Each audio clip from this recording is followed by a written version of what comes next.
Welcome to the Unstoppable Leadership Spotlight, influential leaders and their game-changing insights. I'm Jaclyn Strominger, CEO and founder of Leap to Your Success. That's leaptoyoursuccess.com. We help entrepreneurs, leaders, and CEOs grow their business, become unstoppable high achievers in their careers and life, gaining that 1% edge. We believe every professional has the power within them to leap to their greatest success that not only will impact their life, but the lives of the people they touch. So stick around to the end of the show and we will share with you how you can be our next guest. So stick around for those 15 to 20 minutes and let's be unstoppable.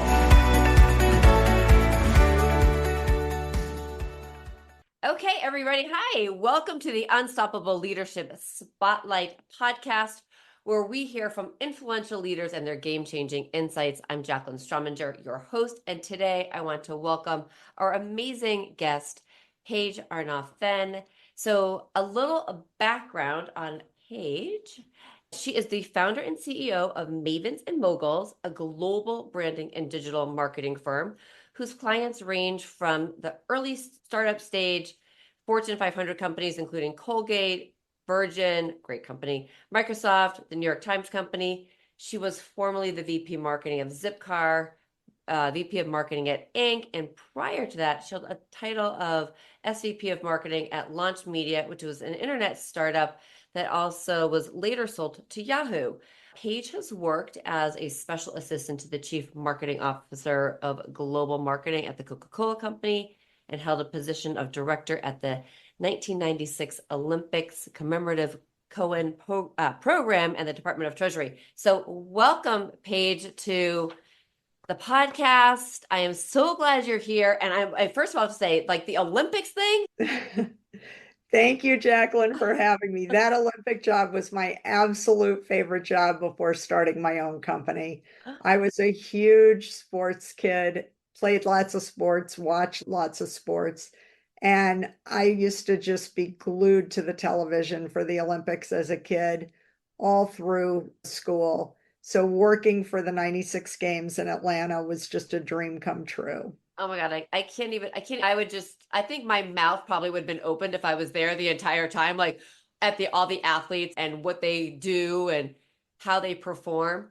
So before because I have a question about the Olympics, but I'd love to hear your story on your rise to leadership and how leadership how you came into being the leader that you are right now. So I look back at my first leadership position was a kid at summer camp. I used to go to sleepaway camp for 2 months a year from age 9 to 16.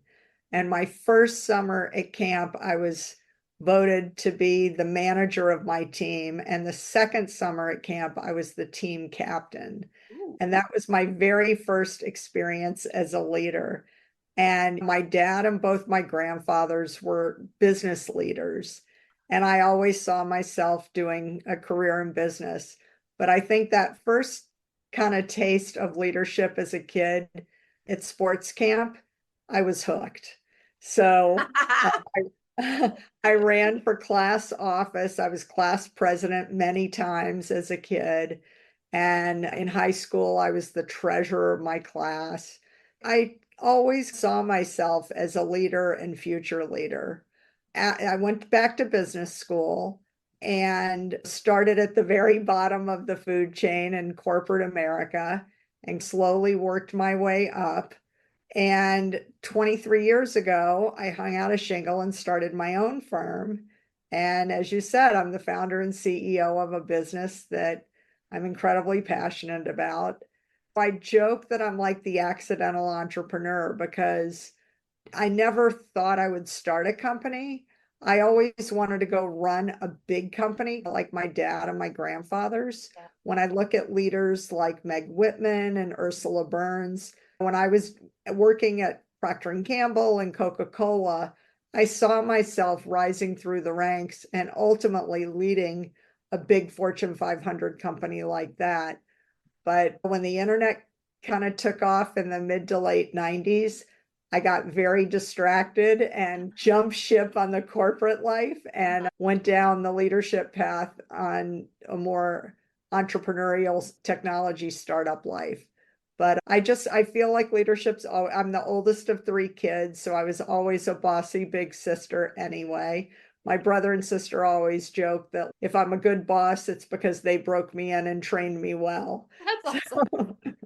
Okay, note to self if you're starting a family, right? Like what you can do for your kids right now. That's awesome. There's so many great things here. So a couple things that I really would love to hear, because you said that you slowly worked your way up. And I think one of the biggest things about leadership today is helping people work their way up. So I'm curious, as you were doing, as you were building and working up, did you have a great mentor or leader? I had a lot of great mentors and champions in my career and in my life. Like I said, my dad and both grandfathers were role models for me. They all led organizations. And when I'd go visit them at work or stop by their office, if I was with my mother or my grandmothers, I could see that people really respected them and what good leaders they were. You could just tell people really liked the office environment. They Right. liked the culture. They were very proud of their work. And my dad and both grandfathers, they knew everybody's name. They'd stop and shake hands or have a nice word. Or how are your kids? How was your birthday? How was your weekend? Like they were very much management by walking around, not standoffish at all. People would stop by their office and pop their head in. And I always wanted to emulate that. I just thought that just seemed like it was in my DNA and it was something that I aspired to from a really young age. I think when I started, I went straight into business from college, again, starting at the bottom and working my way up. I think when I was younger in my 20s and early 30s, I was a little bit impatient. I always felt, okay, I got this. I'm ready for the next promotion. Like, all right, come on, you're holding me back. Let me go. And in a way, that's good because I had the drive and the ambition, but I'm actually, in retrospect, looking back, grateful that I went through all of those steps on the ladder and really learned from the bottom up, because I think the best leaders are ones that kind of really know what it takes. And when they're asking their teams to do something, or when they're setting a vision or a strategy, they know what it takes to do all the parts really well. And I think, especially when I left my corporate career behind and joined startups as the head of marketing, I did that 3 times. And having started my marketing career in corporate America, P&G and Coca-Cola were very good training and development opportunities. They really invested in their people and sent you to a lot of professional development courses and classes. Even though there was a lot of hierarchy and things moved slowly, you really learned all the pieces really well inside and out. And when I joined my first startup in Los Angeles in 1997, I had to build the marketing department from the ground floor. And so I was hiring all the different pieces, the creative pieces, the analytical pieces, and I understood what each of those jobs really meant and how to do them. I had done a lot of those jobs earlier in my career. And I think your team has a lot of respect when the boss knows what they're asking them to do and you're willing to roll up your sleeves and get into the trenches and tell them, I've been there. I know this is really tedious to number crunch. I know what I'm asking you to do is a pain in the butt, but here's how your piece fits into the bigger puzzle. And this is why it's so important that you do it. And I just think people are more enthusiastic and when they see that they're part of something bigger than their small role. Right. And I feel like I got the very best out of my people at every stage because I knew what I was asking them to do. And I knew I was willing to do it myself. And I had the war wounds and war stories to share with them. And Right. but because of that, I just think I don't think it's a coincidence that all three of the startups that I was the head of marketing had really positive exits. They all did well. They were technology businesses where I came in and built the marketing department from the ground floor, and marketing drove that business to we either got acquired, we went public, really strong exits because the marketing helped get the word out. And I think my team did just a stellar, tremendous job. I think the best leaders are the ones that kind of pay their dues, do Yep. their homework, and don't ask their team to do something that they're not willing to do themselves. I think that's the secret sauce or the magic formula when the leaders really they have the experience, they have the training, they have the vision, and they can bring everyone along with them. What you've just said, it's like I get a little bit of chills because I really I talk to people about leadership, about vision and mission and doing the work. And everything that you just said is, I just think it's so powerful. And I'm curious about what your thoughts are on that's a formula, right? That is share your vision and mission, know your people, really be able to pull out the best in them. Know that you can dig up your sleeves and get in there with them. There's that story, George Washington just got in there and helped his people too. So if you think about that now, like what that was, how do you think companies today are doing in leadership? And what do you think they could be doing better? What's missing? I think there are examples of great leaders in every era. Yeah. Um, but I think when you look back over the last, call it decade, there have been a lot of examples of people who wanted to take shortcuts or not do the heavy lifting. And you see some of the companies that have run into trouble and broken the rules, or when you think of some of the crypto companies that just thought if you hired influencers and celebrities to tout your brand and say good things, that was enough to convince people to give you money so that they could explode onto the scene. But they didn't really have a good business model behind them. They weren't really doing Right. the tough work behind the scenes.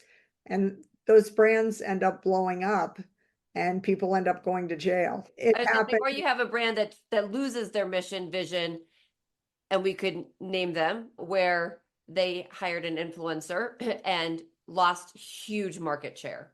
Exactly. I often say there really aren't shortcuts, but there are lots of detours. If you've done your homework, if the guts of the business, you're able to be spontaneous and pivot and figure out when one door shuts, how to find an open window or another door. But if you're not doing the work from the ground floor in every step of the way, there just aren't shortcuts to success. And it's not just in business, whether you're talking the Oscar, the Grammy, the Olympic gold medal, people train for years and years to get to that level. There really isn't, in my experience, like an overnight sensation. I started my company right after 9/11, 23 years ago.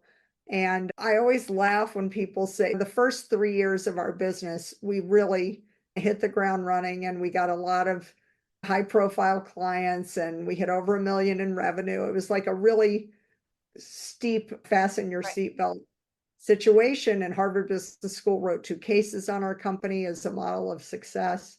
And I always laugh when people say, God, Paige, you're like an overnight sensation. How did you get that? How did you do that? And I'm thinking, did they just ignore the fact that I've been doing like marketing and I paid my dues Right. for almost 20 years? Like it was like all the roads of my life converged into Mavens and Moguls when I hung out the shingle. and I pulled in the experience and the relationships, and everything came together. And it was not an overnight sensation. Like I said, I was a summer intern.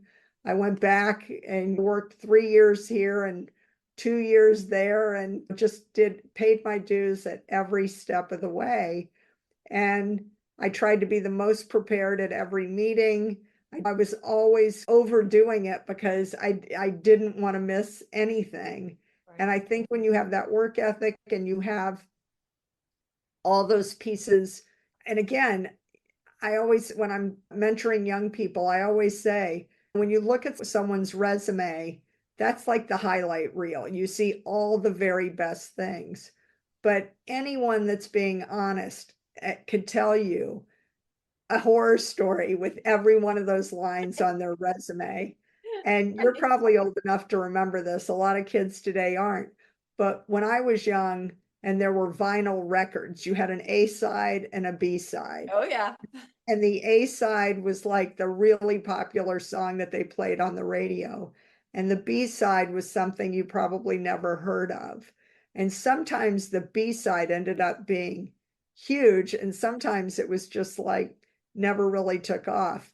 And I think resumes are that way. There's an A side and a B side. The A side is what everybody shows, and the B side may not be so pretty.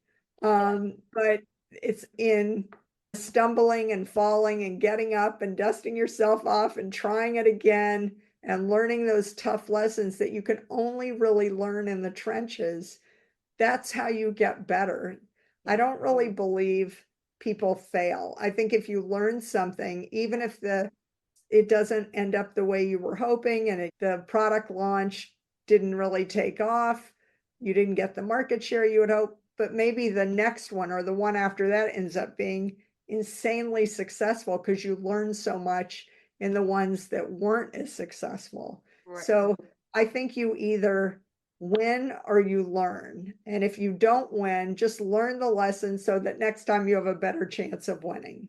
Right. It's so funny because I share a lot about the words MMA. Like we have to MMA our business, we have to MMA our life. We're always measuring, monitoring, and adjusting, which is helping us learn about what we're doing. And you could do a launch of a product launch and it may not do great, but that's where testing comes in. Like sometimes I think people forget about the testing part. I come from a background of direct marketing, and you always had a package, and if you were trying something new, you went out and saying, okay, here's what we had before, here's the new one, we got to test it, right? Which is going to be the better one? And if you're starting something from scratch, you may want to try two things to see which is the better, right? And then run with it. But do you think that today that maybe people don't necessarily do that testing as much, or they just want to go? So you raise a really important point. When I started my marketing career at Procter & Gamble, P&G is probably the most data-driven consumer products company in the world. They do market research for everything. And it's always one of the foundational steps you have to take before you can move forward. And so my bias, having started my marketing career there, is let's see what the customer says about it. Right. And I have had a number of clients over the years come to me and say, like, I have such an amazing product or service. Everyone tells me how much they love it. I don't understand why it's not selling better. Can you help me? And so my question is, great. Can you show me any market research you've done? Who are these people that are telling you it's so great? I just need to dig into the data and let me see what we can learn. And the CEO would say, it's funny. I talked to my mother, my best friend, my neighbor, my cousin. Everyone loves it. And then it's like the red flashing sign going off, because that's not market research. That's asking people who love you and don't want to hurt your feelings, who will never tell you that the baby's ugly. That is not going to help you. Unfortunately, you have to ask the people who vote with their wallets and pocketbooks. Right. If they're not going to spend their money on your product or service, it's not a good idea. And I think for the businesses that kind of throw things against the wall to see if it sticks, or they're not asking the tough questions. The other problem is market research doesn't have to cost a ton of money. You can use SurveyMonkey, Zoomerang. There are a lot of free and low cost tools out there, but you've got to ask the questions in a objective way. Because if somebody says, Jaclyn, tell me what you love about my business. Can you tell me the 3 things you love most about this product? That's like leading the witness. You're Right. basically not asking for candid feedback. Again, they don't want to hurt your feelings and say that packaging really isn't very useful, or I don't really get the message. What's the value proposition? Seems really expensive. I don't know. I could use another product and it seems like it's just as good for half the cost. If you don't want to open your mind and ears to candid feedback, it's not gonna work and you're not gonna know why. Right. So I think the important thing for businesses today is ask the tough questions and listen. I'm a big fan of just going on a listening tour. The politicians do it all the time. Go out, listen to people with no strings attached. Don't set them up so that they give you a bullshit or a Right. bad answer. If you do Right. that, it's garbage in, garbage out. That's not market research and it's not going to help you sell more of your stuff. That is so bringing it a little bit of full circle, asking the right questions, whether it's marketing for your product, also, and you said the listening tour, which I think is really, if I were to say, it seems like it could be one of the almost like a game-changing insight, which is listening. As you said, your dad and your grandfather, they would know everybody in the company. They would walk around. That's a listening tour. You get to know the people, you get to ask the right questions. And it's whether it's, to me, leadership is leading for a great product, but it's all leading the company and asking those questions. Both the internal questions are the people inside are your product, right? Absolutely. Your employees are like your first line of defense. They're the ambassadors and champions. And if your employee's unhappy, your customers aren't going to be happy, because Right. that is a very risky strategy to really push your people to an extent where they're just not effective, or they don't get the overarching mission, vision, values. It doesn't bode well for your customers. Right. So you got to have the big picture in mind and make sure. Yeah, and the other point I wanted to make is I think the best leaders really pay attention. So if you ask your employee a question and they make a little face or they pause before they answer you, it's a sign that maybe there's more there. And you might not want to hear the bad news, but it's better if you ask, Bob, I noticed when I asked you that question, you kind of squirmed a little bit, or it looked like you waited a beat or two to answer it so that you could maybe sugarcoat the answer. What was that all about? What did you hesitate for? What are you not telling me that you wanted to tell me? And I think when leaders are perceptive and aware, not just self-aware, but they know their team and they really do want people to give them the good, the bad, and the ugly. Yeah. If you're the kind of boss that chews people out for delivering bad news, people will not bring you bad news.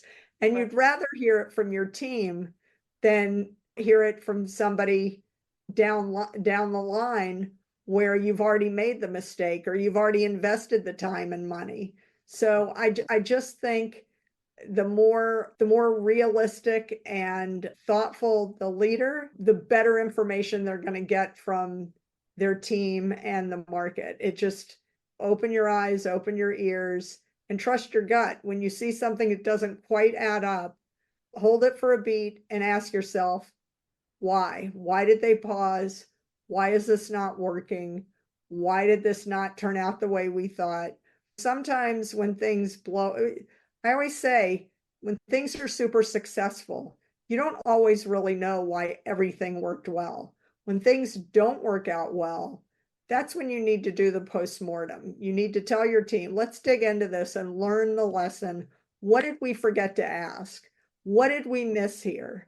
Why did this not go as planned?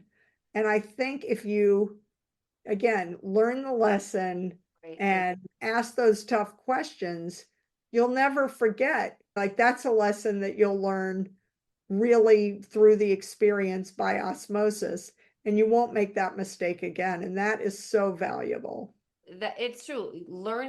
Learning from what we do is so important, both from analyzing your leadership style to analyzing your product, analyzing launches. Again, we always have to look at the results and dig into the good, the bad, the ugly, what worked. And something that you said, I think, is really key. And I want to bring this back a little bit, but you said asking people to having the leader dig into the people to get the truth out so that you can create an open and honest, both working relationship. And I think that is something that the key to the first thing that, and again, another game-changing insight is getting to understand the people, getting to know them. They're not necessarily your friends, but it's creating that respect of your people so And the that they trust. and right and trust so that they can share with you this is what's happening. And or maybe there's something about the vision that's off or the mission, right? So there's, as long as we're sharing that vision and the mission and being truthful about everything, it's so important. And truthfulness or being truthful is, I think, something that we have to get back to in some ways. Not that we're all lying, but but No, but I joke that who would have thought in 2024 that being honest and showing integrity would be like the killer application of the new millennium. I think people really, when things go off road and you get used to people lying to you, or you get used to people just saying stuff to not rock the boat. How are you doing? Just fine, thanks. How's everything going? Oh, it's great. They don't want to be the bearer of bad news. And that can ruin the culture of a company, because if everybody's living in fantasy land and pretending that everything's going great, if you don't ask for the bad news, sometimes you're in a meeting and everything's going so great. It's okay. I'm going to hit the pause button. I want to go around the table and I want everyone to tell me one thing that they think we could do better, or one thing that you heard from a customer in the last month that you think we could fix. One shock, something that shocked you, something that surprised you. Or even in Sarah Blakely, who started Spanx, yeah. she said when she was a child around the dinner table, her dad would ask every night, what did you screw up? Where did you fail today? What did you try that didn't work? And I think we all need to be just more comfortable around things not going as planned and celebrate those kind of those opportunities where, what did we learn from this? This was a bust. Okay, what are we going to do better next time? And you take away the stigma of we screwed up or we failed or it didn't happen. Like embrace that, rejoice and celebrate. One of the startups I worked for, we would have weekly team meetings when the company was really small, and we would celebrate the biggest failure of the week. All right, let's see what we did that really blew up. Okay, what did we learn from that? And I think when it becomes part of the culture and part of the conversation, you're not scared about saying, okay, we blew that, but we're going to try it better this week and see if we can't knock it out of the park. And that becomes kind of part of the DNA of the brand. And I think that's a much better, healthier environment to operate in. Yeah, no, I love that. I absolutely love it. So this is, I could talk to you probably all day because I love like marketing conversations, and I'm like, I could ask you 1,001 questions about Zipcar. I loved Zipcar when it started. I thought that was like the coolest thing. But I'm really curious, as a leader, what do you want to have as your legacy? Oh, goodness. I don't know that it's up to me.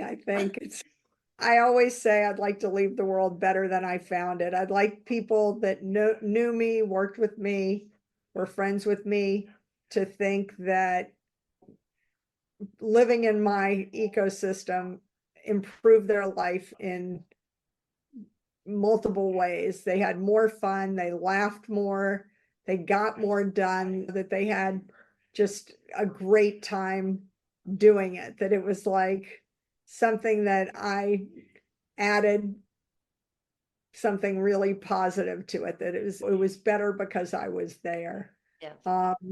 But I don't know. Again, I think I am doing what I know how to do in the way that I can best do it. And I guess I hope it comes through in everything that I do. And I hope people would remember that with a smile.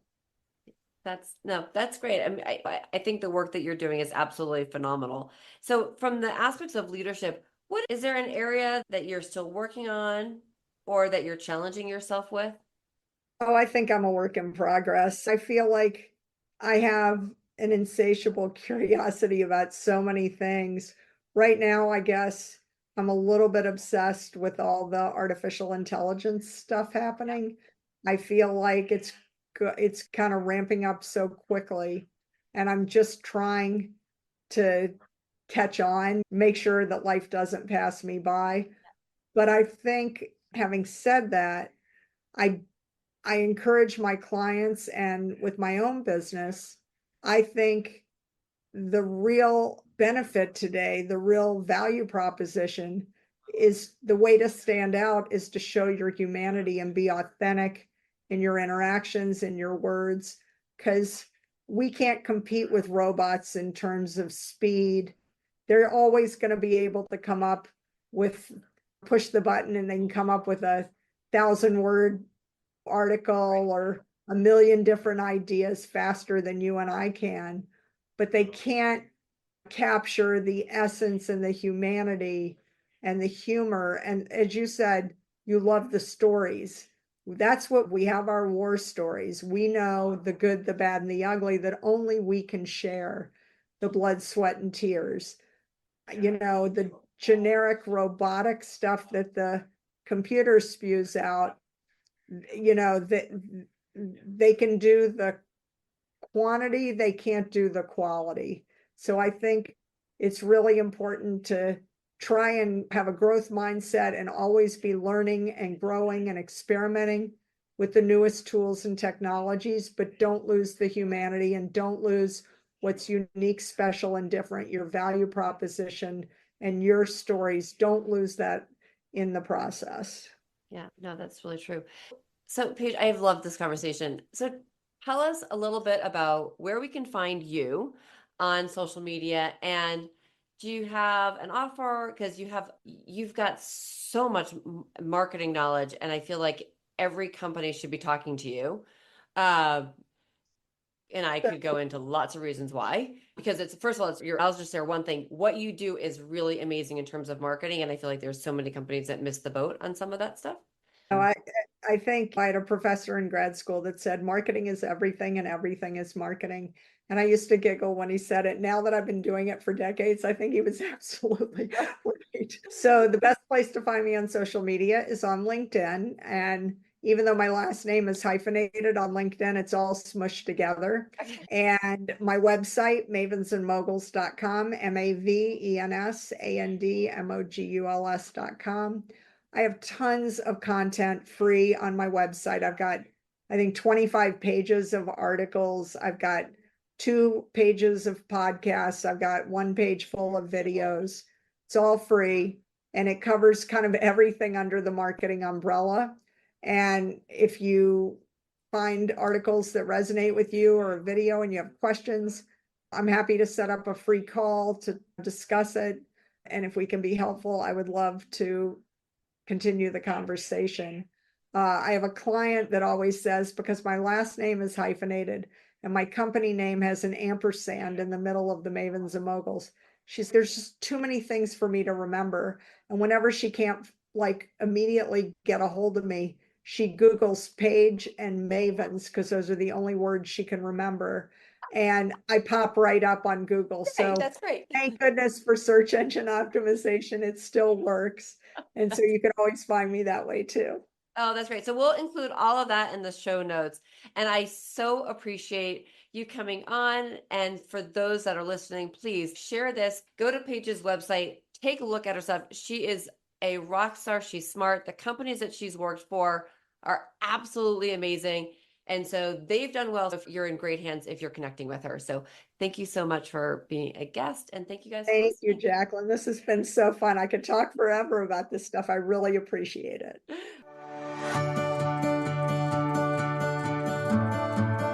I'm Jaclyn Strominger, and I want to thank you so much for listening to the Unstoppable Leadership Spotlight, Influential Leaders and Their Game-Changing Insights podcast. If you are a successful CEO, entrepreneur, or leader in your industry, and you have insights you would like to share, we want you to be a guest on this program. So please visit go.leaptoyoursuccess.com/podcast.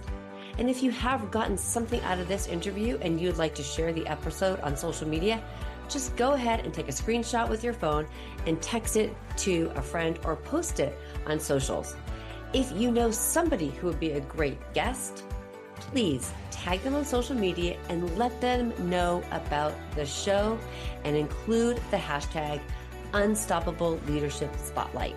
I'd love seeing your posts and your guest suggestions. So we regularly are putting out new episodes and content. So please make sure you don't miss any episodes and go ahead and hit subscribe. Your thumbs up, ratings, and reviews go a long way to help promote the show, and they mean so much to me and my team. You want to know more about the podcast or about Leap to Your Success? Just go to the website leaptoyoursuccess.com or follow me, Jaclyn Strominger, on LinkedIn, Facebook, and Instagram. Just plug in my name, Jaclyn, that's Jaclyn, Strominger, Strominger, and follow me on all the socials. So thank you so much for listening, and remember, be unstoppable.